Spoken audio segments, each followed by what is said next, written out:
Benvinguts al tutorial de Word. Avui aprendrem a copiar i enganxar text des d'internet. Per això he anat a internet i he trobat, per exemple, un poema que m'agradava molt, que es diu Nou curs.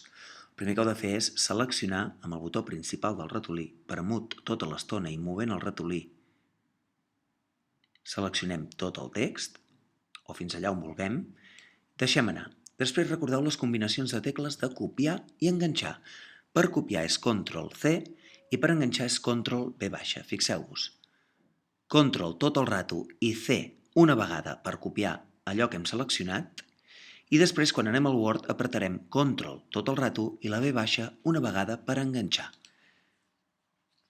Fixeu-vos, primer anem a internet i copiem. Ctrl+C. I ara anem al Word i enganxem. Ctrl+V baixa. I apareix el text.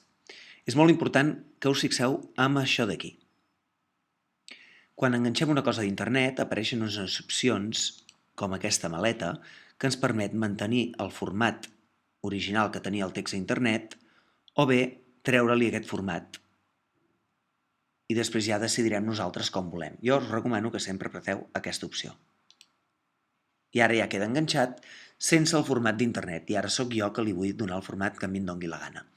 Recordeu que podem seleccionar el text i des de la pestanya Inici fer una miqueta més gran, triar una lletra que ens agradi, triar un color ben divertit i també hi ha aquestes opcions on podem posar el text al mig, a la dreta o a l'esquerra. De moment aquestes us ensenyaré. Us recomano que ja que és un poema el posem al mig. D'acord? I per fer el títol aprendrem una nova cosa que és fer un word art.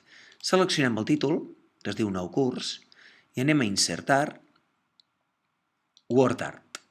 Triem una lletra que ens agradi per fer el títol, per exemple aquesta, i automàticament canvia. Com sempre, amb tots els quadres de text, per moure'ls heu de buscar la posició del ratolí sobre la línia. Quan veieu que es transforma en aquesta creueta, podeu moure el títol. Si ara us molesta, no patiu, fiqueu el cursor davant del text i amb la tecla Intro baixeu-lo per deixar espai al títol. O amb la tecla de borrar, pugeu-lo. Això sí, ha d'estar davant de tot per poder fer això. Ara selecciono aquest títol i el poso a lloc. Ja tenim el títol ben xulo. Si voleu canviar les opcions del títol, com sempre, podeu seleccionar el quadre de text, anar a Formato i teniu aquí opcions per canviar el títol. D'acord? Fixeu-vos que només passant el ratolí podeu canviar l'estil. Per exemple, aquest m'agrada més, doncs ho deixem així. També podem fer que aparegui un quadre de text si anem a les opcions de quadres de text.